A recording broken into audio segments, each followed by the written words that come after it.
Uma semana em foco, os destaques desta semana através do portal Meso Regional com Jefferson Santos, que já está aqui. Hoje, essa semana, hein, Jefferson? Mais curta cheia. E mais cheia de atividades, né? Principalmente no trânsito. Bom dia. Bom dia, Jorge Tais. Bom dia, ouvintes da Itaberá FM. Mais uma vez, prazer estar aqui com vocês, né? Vamos começar falando sobre os acontecimentos se você me permitir, claro, né, da semana passada, né? Porque nós tivemos dois importantes julgamentos aqui em Blumenau. O Meso Regional teve lá, acompanhou os dois, do ex-deputado João Pizzolatti e do autor do ataque à creche aqui em Blumenau. Nenhum ato que a justiça faça vai tirar a dor das pessoas que foram vítimas dessas duas situações, mas é um alento para a sociedade, sobretudo aos sobreviventes, e para ser definitivamente exemplo. E ao a gente dizer isso, a gente não pode pegar os dois julgamentos específicos e dizer assim, eles são exemplos. Nem o caso Pizzolatti, nem o caso Cantinho Bom Pastor, e a gente não divulga, lógico, o nome do autor do ataque, né, do monstro, porque infelizmente tem psicopatas que o consideram herói, né? E era o que ele justamente queria, né? É o que ele justamente queria. Foi pelo menos o que anunciou o delegado, né? Que ele queria ficar famoso pelo ataque. Famoso pelo ataque, exatamente. Aliás, uma curiosidade, eu falei isso no Meso Regional e falo aqui nas ondas da 98.7, Jorge. No dia do ataque Cantinho Bom Pastor, aquele jovem que cometeu o ataque em uma escola em Suzano, que matou o próprio amigo que ajudou a ele a realizar esse ataque e depois ele também acabou morto, foi o dia que ele mais recebeu homenagens no seu túmulo. A agência Reuters pautou isso, tá? Então, para que vocês tenham uma ideia. Apesar disso, serve sim como pedagogia. Essas condenações, elas precisam ser pedagógica, para deixar claro que beber e dirigir, que o alcoolismo é uma doença, mas que beber e dirigir não é algo que não seja crime. É um crime. O que João Paulo Pizzolatti cometeu João Alberto Pizzolatti cometeu crime. Ele bebeu e dirigiu. Aí a defesa, né, disse ele sofria de dependência química, alcoolista, né, que agora é assim chamado, não é mais alcoólatra, importante, é alcoolista, né, é uma doença. Aí foi lá, né, um psiquiatra, dono de clínica de psiquiatria, enfim, dizendo que ele precisava de tratamento, que já tinha atendido ele outras vezes e tal, mas foi advertido pela juíza porque não sabia nem o prontuário do seu paciente. Não sabia as datas em que seu paciente foi atendido. Isso não justifica. Quem começa... E assim, o Jorge Tais, eu tenho gente que, felizmente, dentro da minha família, se livrou disso, mas é uma opção nossa. É uma opção nossa beber, consumir um álcool. É uma opção nossa usar ou não drogas ilícitas. Você não pode ser mais fraco do que ela. Você não pode deixar ela te dominar, né? Então é igual o indivíduo que rouba, que furta. É uma opção dele. Igual a opção do cidadão que vai trabalhar, garantir o seu sustento, que anda dentro da lei, né? Então, fica claro, beber e dirigir causa dano para você, causa dano para uma eventual vítima e causa dano para a sociedade. E se você deve para a sociedade, você vai ter que pagar de acordo com as regras da lei. O caso Cantinho Bom Pastor, que deu ao autor do ataque 220 anos... Só posso abrir um parênteses, claro, aí? No caso do julgamento do João Pizzolatti, né, o que mais... talvez não seja exemplo, é a demora pelo julgamento, né? 7 anos. Né? E bem lembrado. O restante tudo certo. Mas os 7 anos de espera, cara... É absolutamente inacreditável. Não, tem inadmissível, gente que diz assim, na verdade. Tem um ditado que diz que a justiça falha... Tarda, mas não falha. Não, a justiça, ao tardar, ela já falha. né? Demorou muito. Demorou muito. E agora vai recorrer da sentença. Isso, tal. Né? Mas não demorou ganha, muito. É muito difícil, assim, 99% dos casos, tá aí, os condenados pela Boate Kiss recorreram, tal, tiveram o direito de responder em liberdade, mas foram presos. Também com a pena que João Alberto recebeu, não colocou ele atrás das grades, ficou alguns dias presos, né? Preso 5 meses, junto com o indivíduo lá do caso Jaguar também. Mas tirou dele a reprimariedade.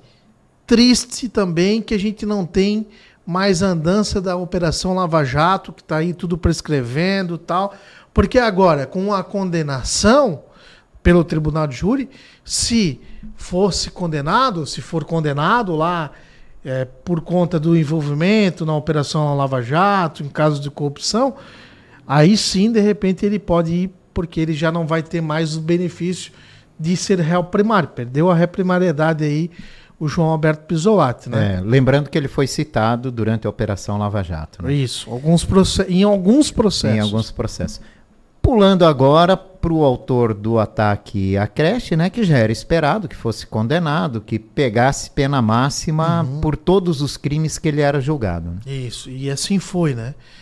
A frieza é que chama a atenção. Né? A frieza e, assim, a estratégia da defesa de dizer que ele tem problemas psiquiátricos, que um laudo que também já era esperado. Né? E que já era esperado. Tinha outra estratégia, não perito psiquiátrico judicial, né, contratado pela justiça, disse, não tem problema nenhum de psiquiatria. O que eu vi no julgamento, né, é o seguinte, ele disse que tudo começou porque isso é importante, tá? Tem gente que defende a liberação de drogas, né? Todos esses 2 casos e tantos outros que arrepiam a gente tem envolvimento com drogas, sobretudo alguns últimos aqui no Vale do Itajaí. Vamos lá. Ele disse o seguinte, que o ex-padrasto dele percebeu que ele começou a usar droga e ele começou a usar droga por conta de um relacionamento com uma jovem que ele tinha, uma namorada, que ela era usuária, e que, né, ele passou a usar diversas drogas, incluindo cocaína. E aí, o que acontece? O ex-padrasto dele descobriu, porque ele fez uso na própria casa, não concordou com isso. Segundo ele, o padrasto dele, então, teria chamado amigos, conhecidos, e esses policiais teriam instalado um chip no olho dele para ouvir pensamentos e tudo que ele fazia, e ver tudo que ele fazia. E por conta disso, ele resolveu se vingar nas crianças. Isso é lógico, é uma ação alucinógena, né? Provocada pela droga, talvez, né? Ou simplesmente uma linha de defesa. Porém, né?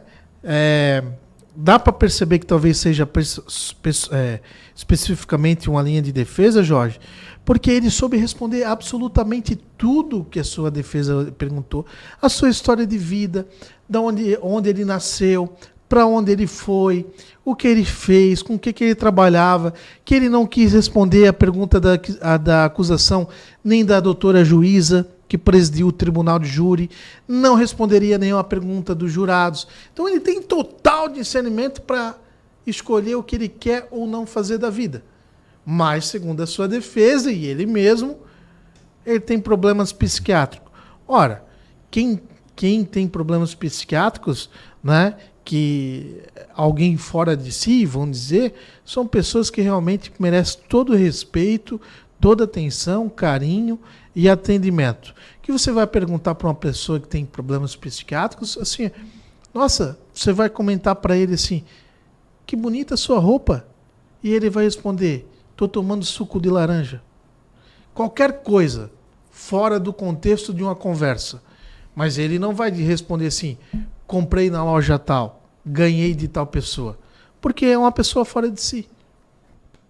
Esse é o meu ponto de vista.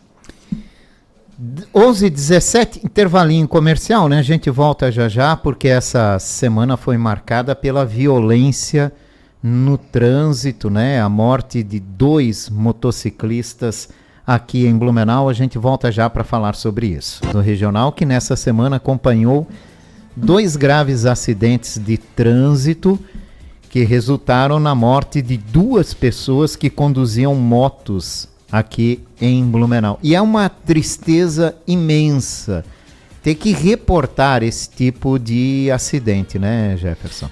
Demais, ô Jorge. Eu sou motociclista, sou apaixonado por moto. E já caí também, já sofri acidente.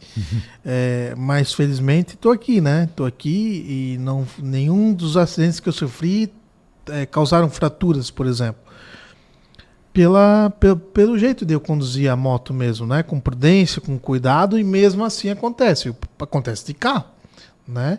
Às vezes a gente manobrando, tal, uma encostadinha, alguma coisa assim, outras vezes mais grave, mas o para-choque da moto é o motociclista. O caso que aconteceu na terça-feira, dia 3, depois do feriadão do aniversário do Blumenau, que a gente teve imagens, assim como o que aconteceu na Via Expressa, com imagens também publicadas com exclusividade pelo Mesorregional, demonstram que a prudência salvaria vidas. O caso assim que mais me chamou a atenção foi o da menina que faleceu na terça-feira, porque a fila parou por conta de uma conversão ali, né? Ela vinha, não estava rápido, bateu na quina de uma picape ali na traseira da picape, e isso projetou ela para a pista contrária e dois carros à frente que ia convergir à esquerda, estava esperando o trânsito para ele convergir, e nesse momento também saiu um carro da transversal. Então o cidadão olhou para a esquerda, saiu com o carro e não percebeu que abaixo do carro dele, né, tava ali, tinha uma pessoa ali. Na verdade foi tudo instantaneamente, né? Que ela bateu no carro, foi projetada para a pista contrária no momento em que um outro carro saía da transversal. Então foi instantâneo. E essa instantaneidade prensou o peito dela, teve hemorragia severa, né, interna, e isso tirou a vida dela ali na hora. O outro caso aconteceu daí na quarta-feira, na quarta-feira, né, na Via Expressa, em que um casal de moto também se acidentou sozinho. Ambos motos de baixa cilindrada, né, 150 cilindradas, e que não, né, o caso da menina estava muito mais devagar, está evidente pelas imagens, do que o caso da Via Expressa. O da Via Expressa parece com um imã, algo inexplicável, puxa por conta ele perdeu ali o controle da moto, e a queda em meio-fio, e eu já fiz esse comentário aqui, Jorge, a queda de meio-fio ela é muito perigosa. E, gente, você motociclista, eu sou motociclista, vocês nunca vão me ver andando com capacete sem a queixeira, sem a proteção aqui, ó, no queixo, tá? Que é aquele capacete formiguinha, certo? Que não tem essa proteção. Ah, mas aqui é muito quente, é muito calor. A sua vida, né, vale muito mais. É um capacete que geralmente é mais barato, em média mais barato que os outros, mas não vai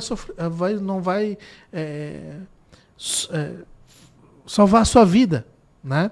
Eu fui em um acidente que já fazem 4, 5 anos, Jorge, na frente do Senac, ali depois do Giasse, vindo para o centro, em que o motociclista, né, o condutor de uma bis, o pneu saiu, estava chovendo, assim, aquela garoazinha, escorregou o pneu da frente, ele foi de arrasto, não tinha um ferimento, mas bateu com o queixo meio fio e morreu.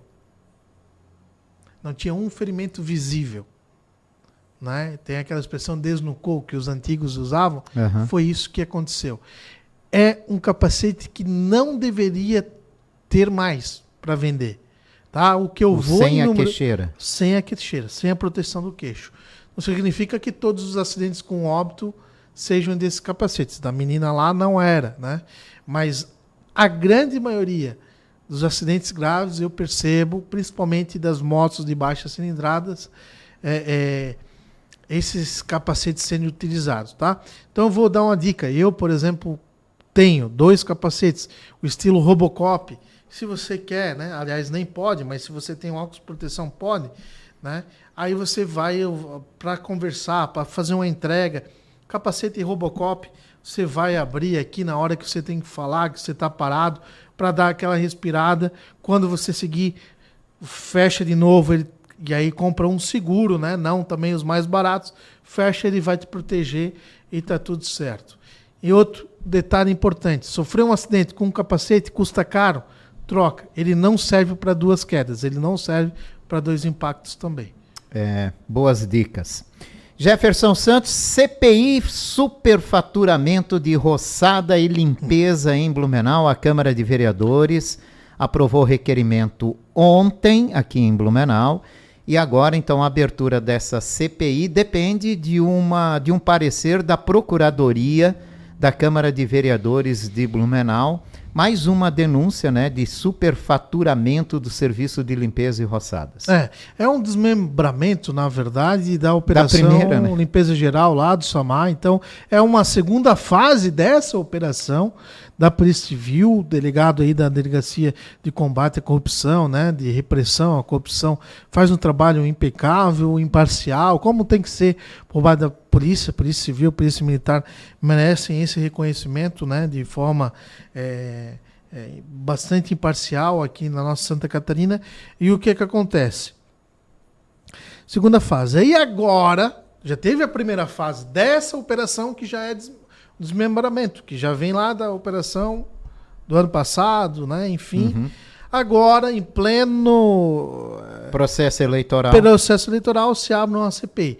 Todos os vereadores devem assinar a CPI e o requerimento deve ser aprovado já na próxima sessão. Não, já foi aprovado ontem. Já foi aprovado? Já está em análise na Procuradoria. Na Procuradoria, isso aí mesmo, né? Então deve assim, ser aberto esse processo. Isso. Com todos os vereadores assinando a CPI, a distribuição vai ser por bancada. Aí não significa que os vereadores de oposição, que até tem gente que até ontem era da situação, aí agora não tem mais os cargos na prefeitura, virou oposição, né? Tem vereador, enfim, que fez isso. É uma realidade, é um fato, né? Vão dizer, tá protegendo, não sei o quê. É um fato. Até semana passada era da situação. Agora que saiu os cargos por conta da conjuntura político-eleitoral, virou oposição. Então é isso. Vão resolver o quê? Tá evidente, né, que a polícia está fazendo o seu trabalho e que é mais um gesto assim, vamos aproveitar as eleições para ganhar visibilidade. Vamos usar uma CPI para ganhar visibilidade. Tem que ser investigado. Os autores devem ser punidos. A polícia deve fazer o seu trabalho. Os vereadores devem fazer o seu trabalho. Mas a grande pergunta que é, segunda operação, por que essa CPI não foi criada antes? Fica o ponto de interrogação. Fica mais um ponto de interrogação. Qual é a CPI que resolveu alguma coisa? 2 pontos de interrogação. Bom, vamos lá. Vamos pular daqui para Gaspar. Né? Foram afastados o presidente do SAMAI e o chefe de gabinete lá da prefeitura, né? Que são investigados, olha só, superfaturamento em contratos de limpeza e roçada, né? A investigação é para saber se há algum envolvimento deles nessa questão. A prefeitura de Gaspar diz que a investigação se deve a um momento político. Em Criciúma, Clésio Salvaro foi preso e está preso por um pedido de vistas no processo. Jogou a bronca toda em cima do governador Jorginho Melo, que seria uma concorrência política pela prefeitura lá de Criciúma. Coincidência ou não, as investigações são necessárias, né? São necessárias. Detalhe, né? Desde 2007, mas em pleno período eleitoral de 2024, a polícia vai lá, bate na porta ali são 4 pessoas, salvo engano, em Gaspar e 6 em Blumenau. No caso de Gaspar, do ex-vice-prefeito, né, que agora era o chefe de gabinete, que foi afastado.